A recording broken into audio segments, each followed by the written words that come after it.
কৰিছো বিস্তাৰ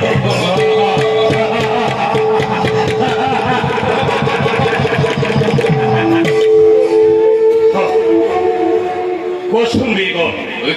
ৰাজ্যৰ বতৰা সকল প্ৰজাই সুখে শান্তিৰে কৰিছেনে জীৱন নিৰ্বাহ তথা গৰুৰ কৃপাতে ৰাজ্যৰ সকলোৱে সুখে শান্তিৰে কৰি চাব হ'ব আৰু কোন সত্য কলাই বেদ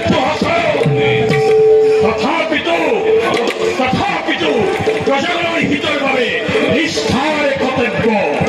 কৰি সম্পাদন প্ৰজাৰ সুখেই যে ৰজাৰ সুখ এই কথা প্ৰতিপন্ন কৰিব লাগিব চক্ৰান্ত কৰি খোল